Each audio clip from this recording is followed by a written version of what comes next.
Hari Senin kemarin, Pangersa Abah Aus mengatakan berkali-kali, talqin itu mengantarkan nyawa manusia, bukan mengantarkan bangkainya ke kuburan.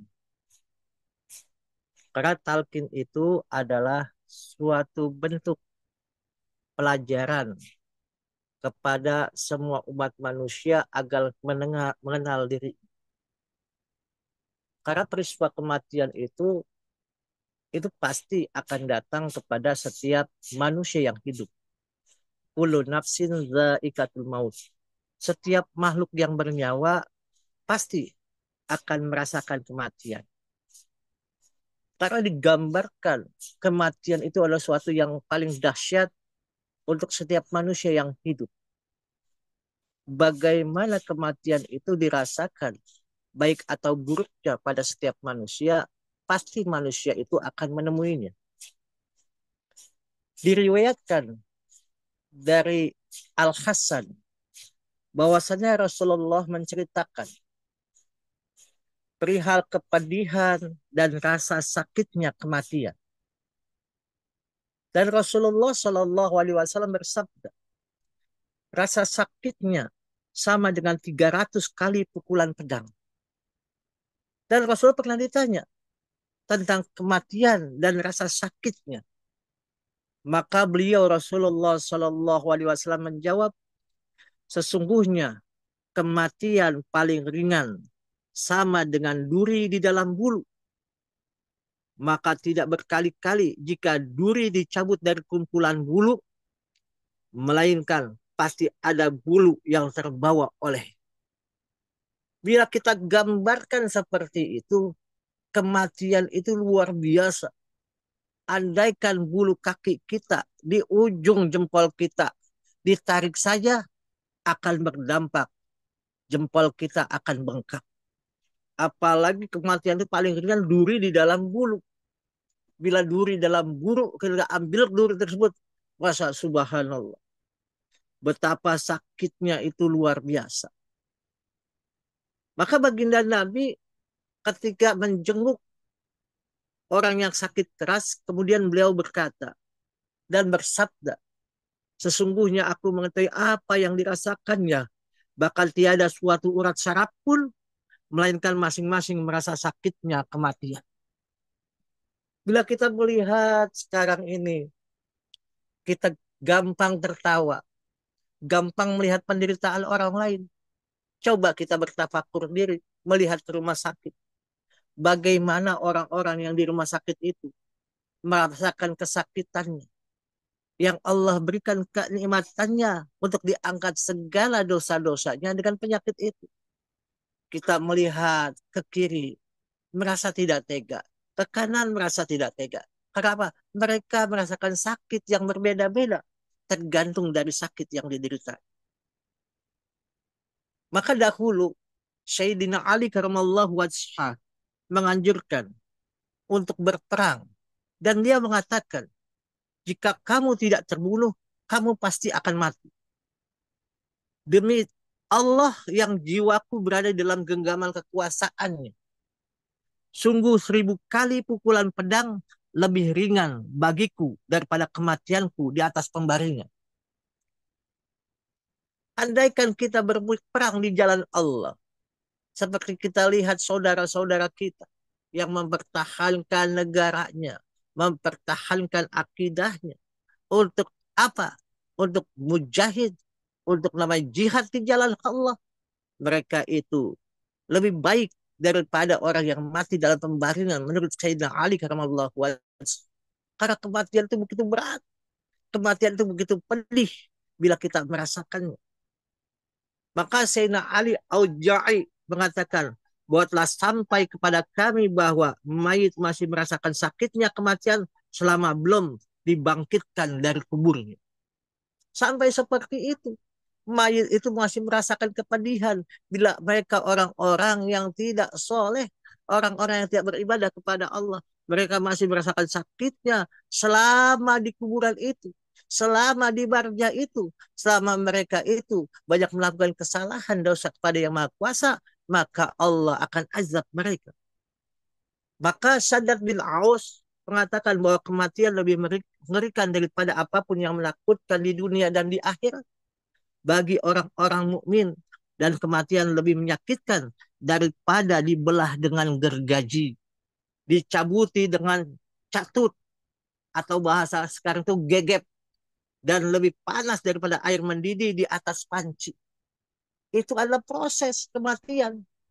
Maka kita apakah bisa membayangkan hal tersebut kalau kita tidak menemui guru agung kita yang bisa mengantarkan ruh kita ke hadapan Allah, bukan mengantarkan jasad atau jasmania atau bangkai ke dalam kuburan kita. Sesungguhnya jasad kita ada bangkai bila tidak ada roh, yaitu tidak berguna sama sekali. Tapi bagaimana jasad itu berguna bila ruh itu sudah mendapatkan kenikmatannya, yaitu Allah berikan bahwasannya wa ma khalaqtul jinna wal insa illa liya'budun, dan tidaklah kujadikan jin dan manusia kecuali beribadah kepada Allah dengan apapun yang kita lakukan, baik secara zahiriyah kita, secara amaliah kita, muamalah kita, atau zikir kita, tujuannya untuk mendekatkan diri, mengabdi kepada Allah. Kita sudah dapat saluran dari orang yang sudah terpercaya, orang yang sudah sampai, disampaikan oleh orang yang sampai kepada Allah, agar kita jaga semua apa yang diberikan oleh Allah, tentukan hak-haknya, hak untuk hidupnya, hak untuk nanti mereka kembali pulang kampung ke hadapan Allah. Ma'asyiral ikhwan rahimakumullah. Dari Jaid ibnu Aslam, dari ayahnya yang telah mengatakan bahwa apabila masih ada sesuatu yang kurang dari derajat orang mukmin yang masih belum dapat dicapai dengan amalnya, maka diperkaslah kematiannya, agar dengan sekarat maut dan kesusahannya ia dapat mencapai derajat di dalam surga nanti. Apabila orang kafir mempunyai kebaikan yang belum sempat dibalas di dunia, maka dimudahkan kematiannya untuk melengkapi imbalan kebaikan. Ini maksudnya orang yang di luar Islam yang memang baik akhlak budi pekertinya kepada setiap manusia, itu bukan mendapat kebaikan nanti di akhirat. Kebaikannya itu dikembalikan waktu mereka sakratul mautnya. Allah mudahkan jangan sampai disakiti orang yang memang dalam kehidupannya kafir tapi mempunyai kebaikan di dalam kehidupan sehari-hari. Sehingga nanti setelah selesai itu, maaf, mereka itu yang tidak mendaftar menjadi orang Islam, mereka masuk ke dalam nerakanya Allah Azza wa Jalla. Na'udzubillahi min zalik. Kecuali orang yang sudah ditentukan oleh Allah, seperti para penyembah api yang mencintai para wali-wali Allah. Orang-orang sekarang yang mencintai wali-wali Allah, yang mereka bisa memberikan garansi untuk dirinya untuk diselamatkan nanti di yaumil qiyamah. Dan diriwayatkan oleh beberapa orang ulama, sebagian ulama, bahwa ia sering bertanya kepada pasien yang menjelang ajalnya, bagaimana rasanya kematian bagimu? Namun ketika ia sendiri yang sakit keras dan menjelang ajal, dikatakan kepadanya, menurutmu bagaimana rasanya kematian? Maka ia menjawab, seakan-akan langit ambruk ke bumi dan seakan-akan diriku keluar dari lubang jarum. Maka Rasulullah Shallallahu Alaihi Wasallam bersabda, kematian yang mendadak merupakan kerehatan, atau bahasa kita itu adalah istirahat bagi orang mukmin. Al maut rohatal mukmin. Jadi kematian itu adalah istirahatnya orang mukmin dan menjadi penyesalan bagi seseorang orang yang pendurhaka. Maka sesungguhnya kematian itu adalah istirahat untuk orang mukmin, rohatan, rohatan untuk orang-orang yang memang beribadah kepada Allah Azza wa Jalla, dan menjadi penyesalan nanti bagi orang-orang yang tidak beribadah kepada Allah Azza wa Jalla. Masyaallah ikhwan rahimakumullah. Dalam suatu riwayat, Nabi Ibrahim alaihissalam bahwasannya Allah bertanya kepadanya, bagaimanakah rasanya kematian menurutmu, wahai kesayanganku? Maka Nabi Ibrahim alaihissalam menjawab, seperti besi tusuk sate, dimasukkan ke dalam bulu yang basah, kemudian ditarik. Maka Allah Azza wa Jalla berfirman, padahal aku telah meringankan bagimu bagaimana sakratul maut.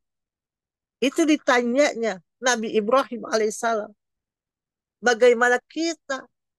Beliau seorang Nabi yang mulia mengatakan, orang sakaratul maut itu seperti besi tusuk sate, dimasukkan ke dalam bulu yang basah, kemudian ditarik. Betapa pedihnya. Tidak bisa kita membayangkan semua itu. Padahal Allah telah memperingan untuk orang-orang yang bertakwa. Tapi kita sungguh akan merasakan seperti itu kalau kita tidak beribadah kepada Allah. Maka Nabi Musa alaihissalam mengatakan bahwa setelah ruhnya sampai kepada Allah, Rabb bertanya kepadanya, hai Musa, bagaimana rasanya kematian menurutmu? Maka Nabi Musa alaihissalam menjawab, aku merasakan seakan-akan diriku bagai burung pipit yang diletakkan di atas penggorengan. Tidak segera mati sehingga terbebas dan tidak pula dapat terbang sehingga selamat. Dan menurut riwayat yang lain yang bersumber dari yang disebutkan Nabi Musa alaihissalam, kurasakan diriku seakan-akan bagaikan seekor kambing yang dikelupas kulitnya hidup-hidup di tangan seorang jagal penyembelih kambing. Itu riwayat-riwayat yang disampaikan orang-orang soleh, para anbiya dan Rasulullah Sallallahu Alaihi Wasallam. Maka Rasulullah Sallallahu Alaihi Wasallam ketika di sisi beliau ada wadah air, sewaktu beliau menjelang ajalnya, lalu beliau memasukkan tangannya ke dalam wadah itu, kemudian mengusapkannya ke wajah seraya berdoa, ya Allah, ringankanlah bagiku sakratul maut. Sedangkan putrinya Fatimah radhiyallahu anha melihat ayahnya dalam keadaan demikian. Aduhai ayah, tiada kesusahan yang lebih berat daripada kesusahanmu. Maka beliau Rasulullah Shallallahu Alaihi Wasallam menjawab, tiada kesusahan bagi ayahmu sesudah hari ini. Alhamdulillah doa guru kita ahli silsilah yang ketiga yaitu baginda Nabi Muhammad Shallallahu Alaihi Wasallam mengatakan tiada kesusahan yang lebih berat daripada kesusahanmu. Maksudnya beliau menjawab tidak ada kesusahan bagi ayahmu sesudah hari ini. Maka Rasulullah dengan syafaatnya mengatakan Allah berikan kemuliaan kepada umat-umat baginda Nabi setelah beliau, mereka akan mendapatkan kenikmatan di kala sakaratul maut. Yang guru kita katakan bahwasanya laisa man ahli la ilaha illallah wasatun sakratul maut wa kuburihim wa fi nusurihim. Siapa orang ahli la ilaha illallah tidak akan merasakan sakitnya sakaratul maut dikala dimasukkan ke dalam kubur dan dibangkitkan di yaumil kiamah. Sungguh kita berbahagia kita mendapatkan limpahan itu dari baginda Nabi Muhammad Sallallahu Alaihi Wasallam yang disampaikan oleh guru kita ke dalam dada kita yaitu kalimat tauhid, kalimat agung yang senantiasa kita jalankan, kita istiqomahkan untuk menegakkan kalimat Allah, kalimat wusta dan kalimat takwa. Kalimat wusta, kalimat pertengahan yang ada dalam dada kita senantiasa setiap detiknya kita lakukan untuk ingat kepadanya. Ma'asyiral ikhwan rahimakumullah. Sayyidina Umar radhiyallahu an bertanya kepada Ka'bul Ahbar, hai Ka'bul Ahbar, ceritakanlah kepada kami tentang kematian. Maka Ka'bul Akbar menjawab, baiklah wahai Amirul Mukminin, sesungguhnya kematian itu bagaikan sebuah dahan yang banyak durinya, kemudian dimasukkan ke dalam tubuh seseorang dengan setiap durinya menyangkut pada urat-urat tubuhmu. kemudian ditarik oleh orang lain dengan tarikan yang keras, sehingga ada bagian dari tubuhnya yang ikut terbawa duri. Subhanallah. Allah berikan semua ini untuk itibar kita semua. Sesungguhnya bagaimana nantinya orang diberikan kemuliaan oleh Allah karena kemuliaannya yang senantiasa mereka mendapatkan keberkahan dari Allah, maka seseorang yang bertubi-tubi menimpa diri kita bencana kematian ada beberapa macam yang akan datang menghampiri kita.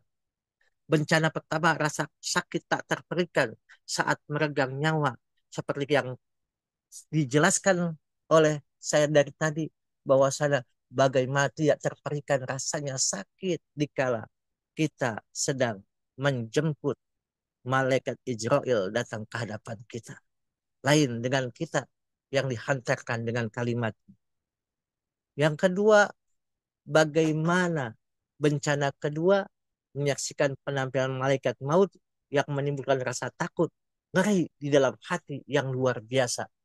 Bagaikan kita melihat sesuatu yang tidak pernah terpikirkan, yang ada dalam angan-angan kita, bahwasannya malaikat maut datang ke hadapan kita, tergantung daripada amaliah kita semua. Dan bencana ketiga, orang-orang yang durhaka dapat melihat tempat yang akan mereka huni di dalam neraka. Mereka dicekam dengan rasa takut yang luar biasa. Maka orang-orang yang akhir sebelum perjalanan meninggal dunia, yang Allah akan perlihatkan kepada mereka semua keadaan mereka nanti di yaumil qiyamah. Semoga Allah berikan kepada kita rasa yang betul-betul sampai kepada Allah, jiwa yang betul-betul ingin kembali kepada Allah. Orang-orang yang senantiasa menjaga hubungannya antara dirinya dengan keluarganya, dengan ikhwannya, dan bergaul dengan baik kepada mereka, dan juga menjaga adab dan akhlaknya kepada syekh mursyidnya, yang menjadikan kita orang-orang yang senantiasa mendapatkan keselamatan dari Allah Azza wa Jalla. Berkah semuanya, segalanya selamanya. Wallahul muwafiq ila aqwamit thoriq. Assalamualaikum warahmatullahi wabarakatuh.